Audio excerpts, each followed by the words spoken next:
4e jour de mon défi.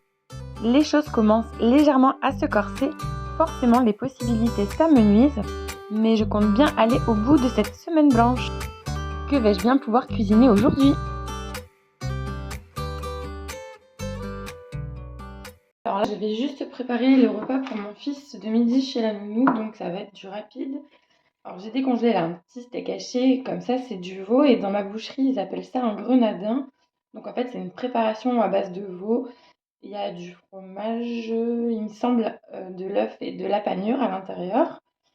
Et j'ai sorti de la purée de carottes, donc il reste pas grand chose, juste un fond. Ça va partir au micro-ondes.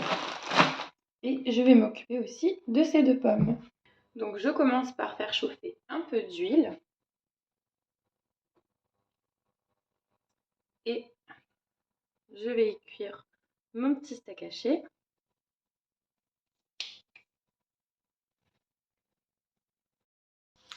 Et pendant ce temps, je vais réchauffer ma purée au micro-ondes. Donc on est sur de la très grande cuisine. Donc je vais retourner mon steak.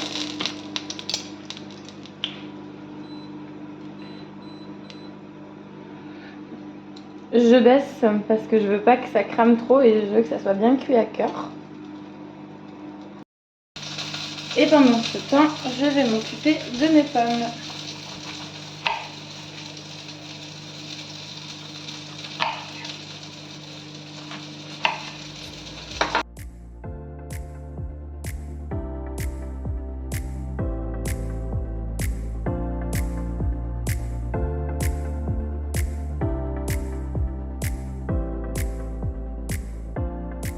Donc une fois que mes pommes sont épluchées, je les coupe en tranches.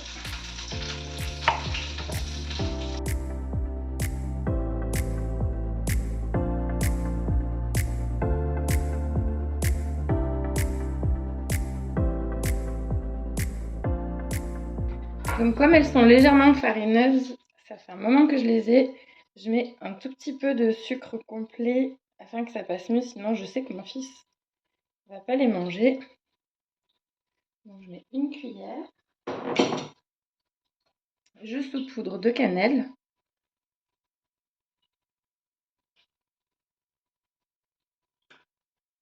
Je rajoute également de l'huile de noix.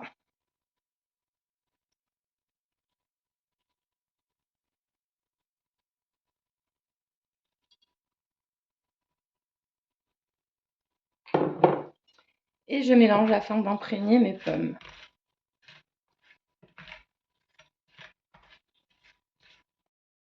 Donc là, mes pommes sont bien enrobées. Je les ai étalées au fond de mon moule et ça part au air fryer.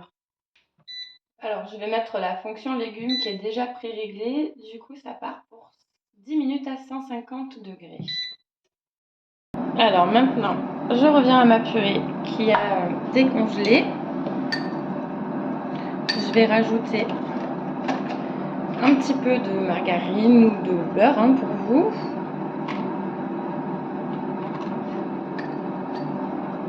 Juste je poivre, parce que je vous rappelle que c'est pour mon fils, et je mélange.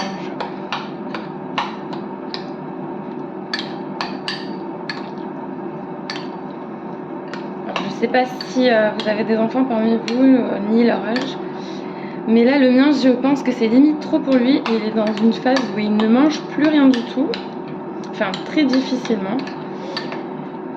Donc on va croiser les doigts, mais je sais même pas s'il va manger tout ça en fait. Donc notre purée est prête. Notre steak est cuit également. J'ai prolongé finalement de 10 minutes supplémentaires. Là mes pommes sont parfaitement cuites.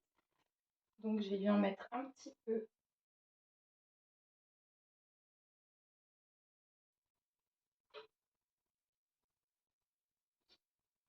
Juste ça, je pense pas qu'il en mangera plus. Et je vais garder le reste. Donc là, je vous montre ce qui va partir dans la lunchbox de mon fils pour ce midi. Donc il a sa carotte et son demi-steak avec un yaourt et une compote.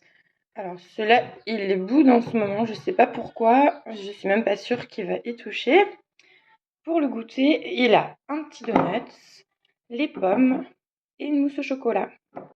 Pour ce midi, donc j'ai récupéré le demi-steak de mon fils, j'ai rajouté un œuf au plat au-dessus et je me suis juste coupé une petite tomate que j'ai assaisonnée avec vinaigre balsamique et huile d'olive, c'est tout. Alors, vous vous souvenez des noisettes qu'on a mis à tremper hier? Il est temps de s'en occuper. Donc, je commence par les égoutter et je jette l'eau. Donc, je jette l'eau de trempage.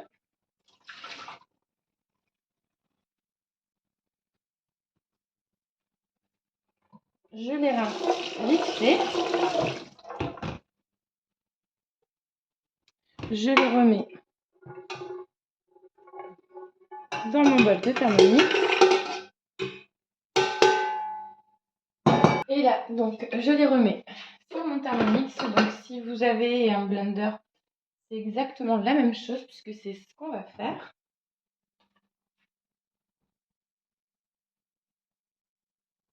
Je remets 200 grammes.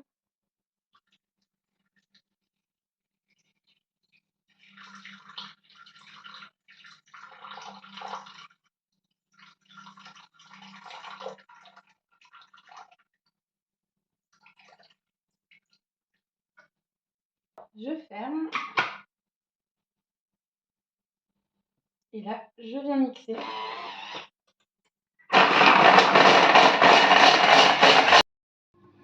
Donc, voici ce qu'on obtient. On va venir filtrer tout ça. Donc, pour ça, je prends un torchon propre.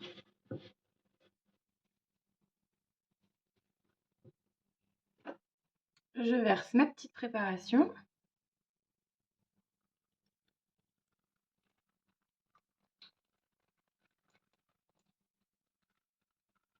Donc, je laisse ça s'écouler tranquillement.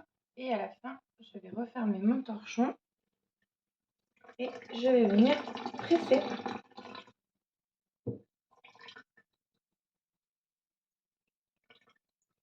Donc là, ce qu'on obtient, c'est ni plus ni moins que du lait de noisette. Et pour ce qui est de ce qu'on a récupéré dans notre torchon, donc la petite poudre de noisette, on ne la jette pas, on va mettre ça de côté et on s'en occupera plus tard. Donc là, vous voyez, j'ai à peu près, pas tout à fait, un quart de litre. Donc je veux un demi-litre, 500 millilitres. Donc là, je me dis que j'aurais dû en faire plus finalement, mais je vais compléter avec mon lait d'avoine. C'est officiel, je n'ai plus de lait d'avoine. Donc là, on a mis un demi-litre de lait. Donc maintenant, dans une casserole, je mets un tout petit peu de mon lait. Et je rajoute 2 belles cuillères de maïzena.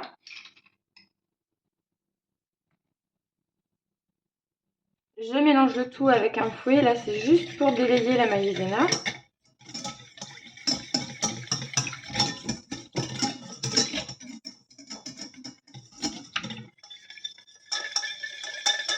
Voilà, on la fait fondre, on l'intègre et on enlève bien tous les grumeaux.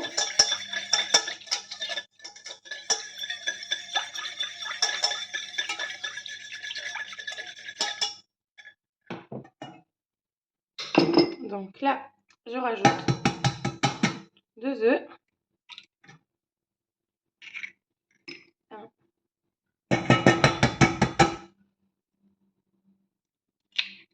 et 2. Donc pareil, je viens fouetter pour casser les œufs et les intégrer. Donc il faut bien qu'ils soient cassés, les œufs. On les bat bien. Je rajoute 80 g de sucre, un sachet de sucre vanillé. Je mélange de nouveau.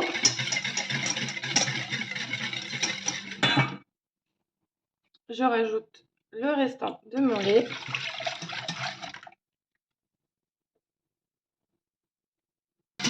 je mélange et je viens faire chauffer tout ça jusqu'à ce que le mélange épaississe. Donc on chauffe à feu moyen et on remue bien.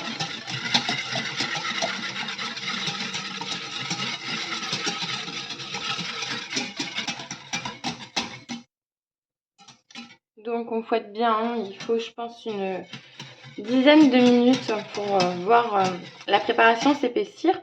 Donc là ça aura un léger petit goût de noisette, mais ce qu'on est en train de faire c'est des crèmes dessert à la vanille. Et pour le lait de noisette, on aurait très bien pu le faire avec des noix ou un autre fruit à coque.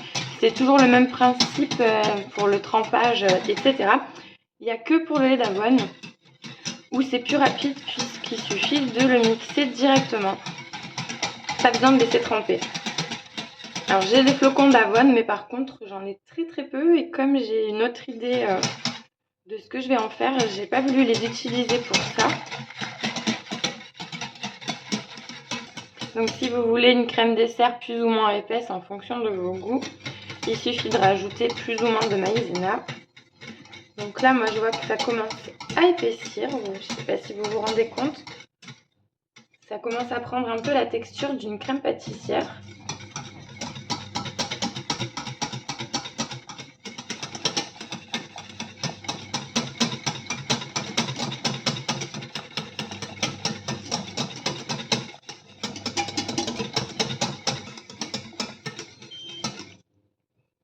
Donc là pour ma part, je coupe.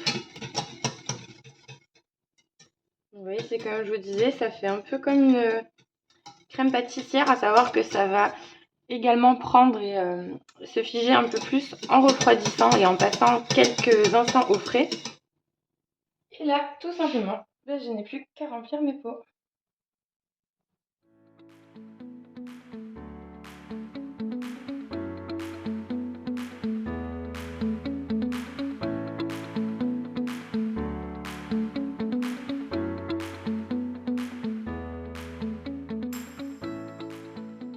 Donc j'ai obtenu 5 pots, on va dire. J'en ai 4 et vous voyez un qui n'est pas bien rempli, mais j'en ai d'autres qui sont pratiquement à ras-bord. Donc bref, je pense qu'avec des petits pots, j'avais sorti ceci, mais j'en ai pas assez. J'aurais pu en faire 6 facilement. Bref, donc on a nos 5 crèmes vanille noisette qu'on va laisser refroidir avant de mettre au frais. Donc c'est maintenant qu'on va s'occuper de notre cara. Pour ça, j'ai pris un saladier. Donc je vais commencer par casser un œuf. Donc là, je le bats légèrement.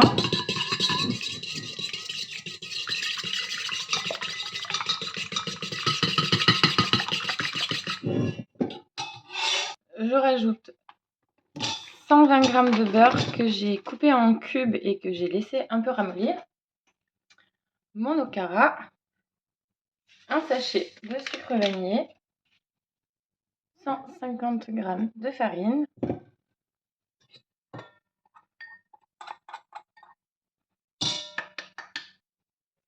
80 g de sucre complet, une petite cuillère à café de levure, un tout petit peu de bicarbonate,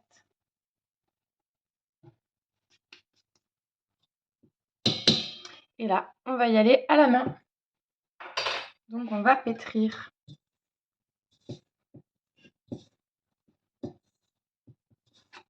Donc, quand on a une boule de pâte à peu près homogène, on va intégrer des pépites de chocolat. Donc là, j'ai mis 100 g. Et je pétris de nouveau à la main pour intégrer mes pépites à l'intérieur.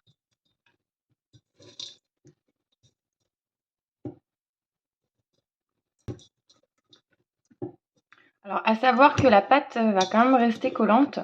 Donc, c'est une pâte à cookies. Hein. Et ce qu'on peut faire pour la façonner plus facilement, c'est la laisser poser un petit peu au frais avant de former nos cookies.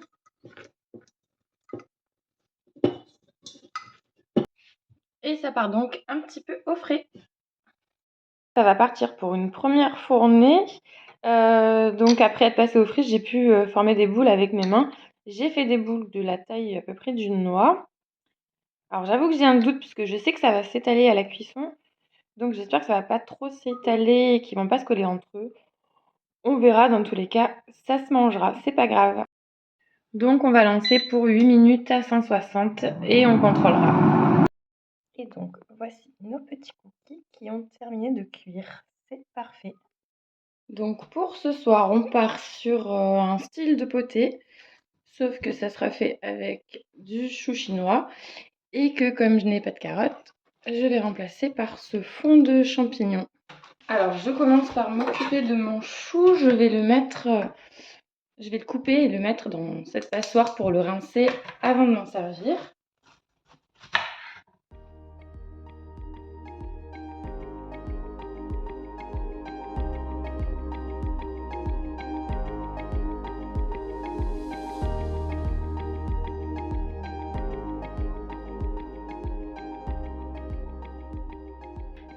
Donc là, ça part au rinçage. Je vais le laisser s'égoutter tranquillement. Pendant ce temps, je vais déjà éplucher et couper mon oignon.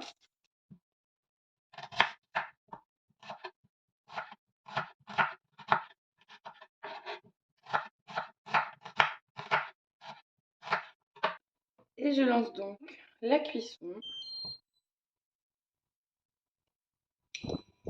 Donc là, je prends une grosse casserole puisque le chou, c'est assez volumineux. Bon, quand ça sera cuit, ça aura bien réduit. Mais en attendant, il faut que tout rentre. Donc, je fais chauffer un peu d'huile.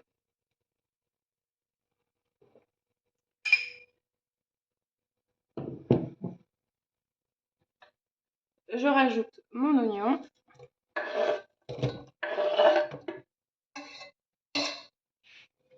Je laisse revenir un petit peu.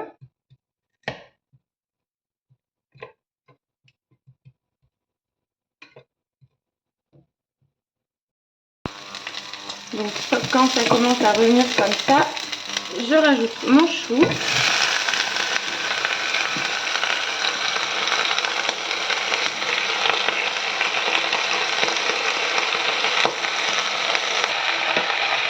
Et je le fais revenir également légèrement. J'essaye de faire retomber les feuilles.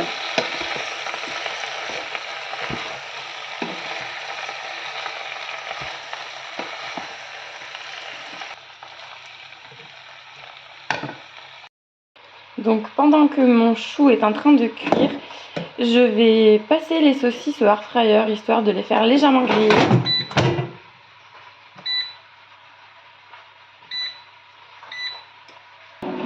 Donc là mes saucisses sont tranquilles en train de griller au air fryer. Mon chou est en train de cuire tout doucement. Je vais m'occuper des pommes de terre. Donc je commence par les éplucher.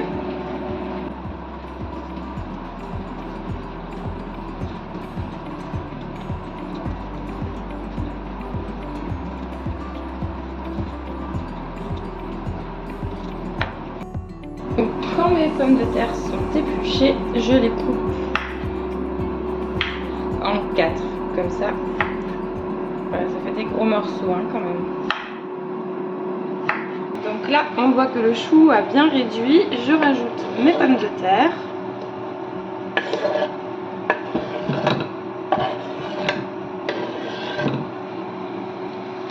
Les champignons. Donc je remue.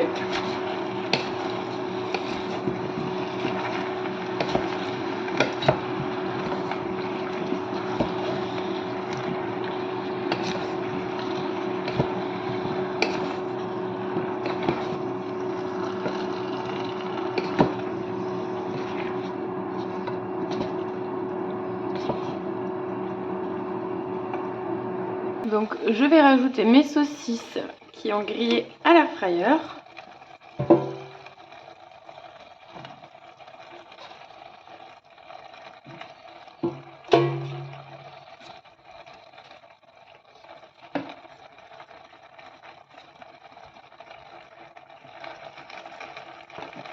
Je recouvre le tout d'eau.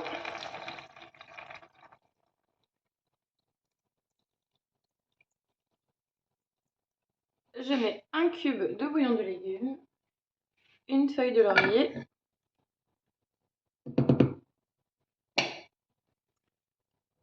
je couvre et je laisse mijoter à feu doux au moins 1 heure.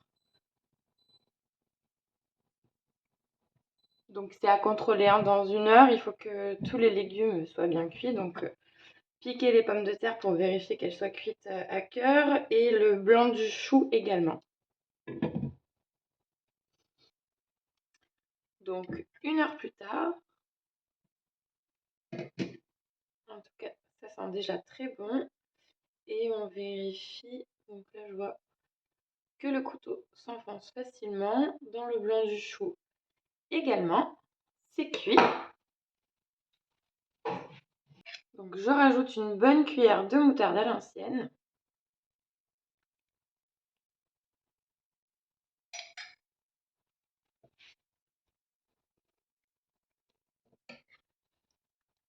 Je mélange légèrement.